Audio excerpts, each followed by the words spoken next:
નમસ્કાર વિદ્યાર્થી મિત્રો। તો બોર્ડ પરીક્ષા 2000 પૂર્ણ થઈ, ધોરણ 10 પૂરું થયું। હવે વિદ્યાર્થી મિત્રો તમારો પ્રશ્ન હશે કે હું ધોરણ 11 અને 12માં શું સાયન્સ રાખું, કોમર્સ રાખું કે આર્ટ્સ રાખું? તો વિદ્યાર્થી મિત્રો આજના વિડીયોમાં આપણે સાયન્સ, કોમર્સ અને આર્ટ્સની સંપૂર્ણ માહિતી આપીશ। એના આધારે તમારે નક્કી કરવાનું છે કે હું શું રાખીશ। અને આ વિડીયોમાં હું તમને વચ્ચે એક એવી ફિલ્ડ બતાવીશ કે જેનો સ્કોપ આજના સમયમાં સૌથી વધુ છે। તો એ ફિલ્ડમાં તમે જશો તો તમને સારો બેનિફિટ થશે। તો ચાલો વિદ્યાર્થી મિત્રો જોઈએ। તો વિદ્યાર્થી મિત્રો પહેલું તો કે ધોરણ 10 પછી સાયન્સ, કોમર્સ, આર્ટ્સની પસંદગી કેવી રીતે કરવી?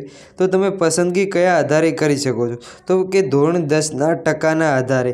તો વિદ્યાર્થી મિત્રો તમને બધા કહેતા હશે કે જો તમારે 90+ આવે ટકા, 80+, 85+ આવે તો તમારે સાયન્સ રાખવું, જો એનાથી થોડા આવે તો કોમર્સ, અને જો 90% ઓછા આવે, પાસ માંડ થયા હોય તો તમારે આર્ટ્સ રાખવું જોઈએ। આ વાત તદ્દન ખોટી છે વિદ્યાર્થી મિત્રો। તમારે ટકાના આધારે પહેલો પ્રથમ કોઈ પણ સ્ટ્રીમ પસંદ કરવું જોઈએ નહીં।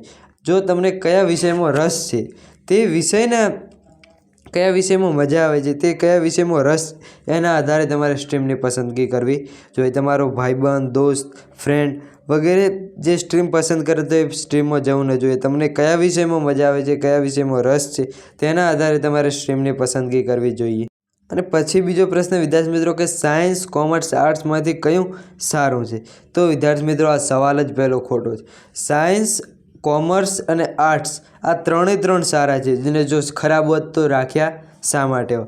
તમારે એવો પ્રશ્ન હોવો જોઈએ કે હું શેમાં સારો છું? સાયન્સ, કોમર્સ, આર્ટ્સમાંથી કયું સારું નહીં, હું કેમાં સારો છું, મને કયા સ્ટ્રીમમાં રસ છે, મને સાયન્સમાં રસ છે, કોમર્સમાં કે આર્ટ્સમાં, મને કયા વિષયમાં મજા આવે છે, તેના આધારે તમારે પસંદગી કરવી જોઈએ। તો ચાલો વિદ્યાર્થી મિત્રો હવે જોઈએ આપણે સાયન્સ, કોમર્સ અને આર્ટ્સને વિસ્તૃતમાં સમજીએ તો તેમાં શું આવે છે। તો પહેલાં જ વિદ્યાર્થી મિત્રો આપણે સાયન્સ એટલે કે વિજ્ઞાન પ્રવાહ વિશે જોઈએ। તો વિજ્ઞાન પ્રવાહમાં પહેલાં કયા કયા વિષય આવે છે? તો વિષયની વાત કરીએ તો વિજ્ઞાન પ્રવાહમાં તમારે 2 ગ્રુપ આવશે। પહેલું ગ્રુપ નંબર A અને ગ્રુપ B। તો A અને ગ્રુપ બીમાં શું ફરક હોય છે? તો વિદ્યાર્થી મિત્રો ગ્રુપ એમાં તમારે હોય છે ગણિત, અને જ્યારે ગ્રુપ બીમાં હોય છે જીવ વિજ્ઞાન, બાયોલોજી, તમારે ઓપ્શનલ તરીકે હોય છે। બાકીના વિષયો છે તમારે ગણિત રાખવું છે કે જીવ વિજ્ઞાન, બાયોલોજી રાખવું છે તે તમારે નક્કી કરવાનું હોય। જો તમે ગ્રુપ એ રાખો તો તમને રસાયણ વિજ્ઞાન એટલે કેમિસ્ટ્રી, ભૌતિક વિજ્ઞાન, ફિઝિક્સ, ગણિત, મેથેમેટિક્સ, અંગ્રેજી, ઇંગ્લિશ, કોમ્પ્યુટર જેવા વિષયો તમને જોવા મળશે। જ્યારે ગ્રુપ બી રાખો, બાયોલોજી ગ્રુપ રાખો જો તમે, તો તેમાં રસાયણ વિજ્ઞાન, ભૌતિક વિજ્ઞાન, જીવ વિજ્ઞાન, અંગ્રેજી અને સંસ્કૃત, તમારે કમ્પ્યુટર નથી આવતો અહીં સંસ્કૃત આવશે, અને તમારે ગ્રુપ બીમાં ગણિત નહીં આવે, જીવ વિજ્ઞાન, બાયોલોજી આવશે। તો વિદ્યાર્થી મિત્રો આટલા વિષયો તમારે વિજ્ઞાન પ્રવાહ સાયન્સમાં આવી શકે છે। તમારે કોઈ બી એક ગ્રુપમાં રાખવાનું હોય, ધારો કે ભૌતિક વિજ્ઞાન ને કેમિસ્ટ્રી સેમ આવશે, જ્યારે ગણિત અને જીવ વિજ્ઞાનની તમારે ઓપ્શન આપવામાં આવશે, તમારે જે પસંદ કરવું હોય તે કરી શકો। પછી તો તમને એવું છે કે શા કારણે હું સાયન્સ રાખું? તો તમને પહેલું તો કે રિસર્ચ કરવું ગમતું હોય, તો પછી કે મેડિકલ ફિલ્ડ કે એન્જિનિયરિંગમાં જવું હોય। વિદ્યાર્થી મિત્રો જો તમારો પહેલથી જ એક લક્ષ્ય હોય નિર્ધારિત કે મારે ડૉક્ટર જ બનવું છે, એન્જિનિયર જ બનવું છે, તો તમે સાયન્સ રાખી શકો છો। એવું નથી હોતું કે સાયન્સ રાખ્યા પછી ડૉક્ટર્સ કે તમે એન્જિનિયર જ બની શકો છો, તેના સિવાય પણ કેટલી ફિલ્ડ છે તેને પણ તમે જાણી શકો છો કે નવું જાણવું અને નવું ક્રિએટ કરવું। આપણા શરીર કે પ્રકૃતિમાં વસતા સજીવોને વધુ સારી રીતે જાણવા હોય તો આ તમારે કારણો આધારે તમે સાયન્સ રાખી શકો છો। તો વિદ્યાર્થી મિત્રો હવે આપણે જોઈએ કે સાયન્સ રાખ્યા પછી આપણે શું બની શકીએ છીએ। તો સાયન્સ રાખ્યા પછી આપણે જો બાયોલોજી ગ્રુપ હોય, ગ્રુપ નંબર B હોય, તમે બાયોલોજી રાખ્યું હોય તો તમે ડૉક્ટર્સ બની શકો છો। વિદ્યાર્થી મિત્રો ડૉક્ટર બનવા માટે તમારે ધોરણ 12 પછી નીટની પરીક્ષા આવે છે, અને નીટની પરીક્ષામાં ધોરણ 11 અને 12નો બંને અભ્યાસક્રમ પૂછાય છે, અને તેના સ્કોરને આધારે તમને ગવર્મેન્ટ વગેરે કોલેજ મળી શકે છે, તો તેના આધારે તમે ડૉક્ટર બની શકો છો।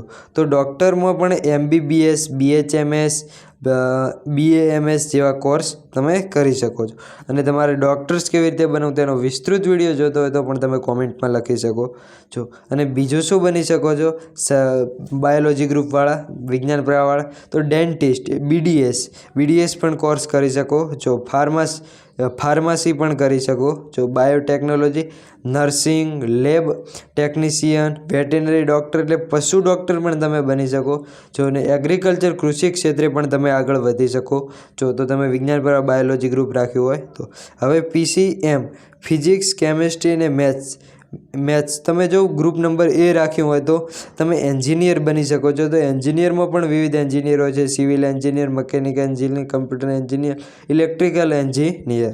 પછી સોફ્ટવેર ડેવલપર બની શકો છો, પાયલોટ, સાયન્ટિસ્ટ, આર્કિટેક્ટ અને ડેટા સાયન્ટિસ્ટ જેવા ફિલ્ડ તમને મેથ્સમાં પણ હોય છે. તો હવે વિદ્યાર્થી મિત્રો આર્ટ્સ વિશે સમજીએ. તો કે આર્ટ્સમાં કયા કયા વિષય આવે છે? તો આર્ટ્સમાં ઇતિહાસ, ભૂગોળ, રાજકીય વિજ્ઞાન, અર્થશાસ્ત્ર, સમાજશાસ્ત્ર, મનોવિજ્ઞાન, ગુજરાતી અથવા હિન્દી, અંગ્રેજી આવા વિષયો તમને આર્ટ્સમાં જોવા મળે છે. તો આર્ટ્સમાં તમારે ઇતિહાસને જાણવો ગમતો હોય, ભારતનું બંધારણને જાણવું ગમતું હોય, કલા કૌશલ્ય હોય, ધારો કે સંગીત, નૃત્ય, ડ્રોઈંગ, રમતગમત જેવી કોઈ પણ અનોખી સ્કિલ હોય અને રાજકારણમાં રસ તેવી બાબતોને આધારે તમે કરી શકો છો. અને જો તમારામાં સ્પેશિયલ કોઈ કલા હોય, સંગીત, નૃત્ય, ડ્રોઈંગ, આર્ટ્સમાં એવું છે વિદ્યાર્થી મિત્રો તમને પૂરતો તમારે કોઈ બી કલા કૌશલ્ય માટે ટાઈમ મળી રહે છે, જ્યારે સાયન્સમાં તમને એટલો ટાઈમ મળતો નથી. તમારી કોઈ પણ સ્કિલ હોય એને ડેવલપ કરવા માટે, તો તમારે કોઈ પણ સ્કિલ ઉપર કામ કરવું હોય તો તમારે આર્ટ્સને પસંદ કરવું જોઈએ. તો આર્ટ્સ રાખ્યા પછી શું શું બની શકાય? તો આર્ટ્સ રાખ્યા પછી તમે ટીચર બની શકો છો, વકીલ બની શકો છો, લોયર, પોલીસ અથવા સરકારી નોકરી પણ મેળવી શકો છો. સરકારી નોકરીઓ ઘણા પ્રકારની આવે છે, ધારો કે તલાટી વગેરે તેમાં પણ જઈ શકો છો. જર્નલિસ્ટ, ન્યૂઝ રિપોર્ટર, પત્રકાર પણ બની શકો છો, ડિઝાઇનર પણ બની શકો છો, ગ્રાફિક ડિઝાઇનર વગેરે, સાયકોલોજિસ્ટ પણ બની શકો છો, અને એક્ટર તેમજ રાઇટર પણ તમે બની શકો છો. આર્ટ્સ રાખ્યા પછી તમે સરકારી નોકરી, ખાસ કરીને સરકારી નોકરી વગેરે ક્ષેત્રમાં તમે આગળ વધી શકો છો. તો હવે વાત કરીએ વિદ્યાર્થી મિત્રો કોમર્સની દુનિયાને આપણે જાણવાનો પ્રયત્ન કરીએ. તો કોમર્સમાં તમને જે કહી શકાય કે તમને જે દેશનું સંચાલન થઈ રહ્યું છે તે કોમર્સના કારણે થઈ રહ્યું હોય છે. તો કોમર્સમાં આવતા કયા કયા મુખ્ય વિષયો છે? તો કોમર્સમાં આવતા મુખ્ય વિષયો જોઈએ તો કે નામાના મૂળ તત્વો, અર્થશાસ્ત્ર, આંકડાશાસ્ત્ર, વાણિજ્ય વ્યવસ્થા અને સંચાલન, કમ્પ્યુટર, હિન્દી, અંગ્રેજી આવી શકે. તો તમારે જો બેન્કિંગ સેન્ટરમાં જવું હોય, CA બનવું હોય, કોઈ પણ વિદ્યાર્થીઓનો જો ગોલ હોય પહેલેથી કે મારે CA બનવું છે, તો તમે બેન્કિંગ સેન્ટરમાં જવું હોય તો પણ તમે કોમર્સ રાખી શકો. નફા અને નુકસાનીમાં ઘણો રસ હોય, કોઈ બી વસ્તુ વેચવાની સ્કિલ હોય, તેમને એવું હોય કે આમાંથી કેટલો નફો કમાઈ શકું, કેટલું નુકસાન જઈ શકું, તેમાં પણ તમે કરી શકો છો. મેનેજમેન્ટ અને સ્કિલ, કોઈ બી મેનેજમેન્ટ સારી રીતે કરી શકતા હોય તો તમારે કોમર્સ રાખી શકો. અને કોમર્સમાં આંકડાઓ સાથે રમવું હોય તો તમે કોમર્સ રાખી શકો છો. તો હવે વાત કરીએ કોમર્સમાં શું શું બની શકાય. તો કોમર્સ રાખ્યા પછી તમે CA ચાર્ટર્ડ એકાઉન્ટ બની શકો છો, CS company secretary, business analysis. કોમર્સમાં કહી શકાય મોસ્ટ ઓફ બિઝનેસ એનાલિસિસ માટે હોય છે. BCom કરી શકો છો, બેચલર ઓફ કોમર્સ.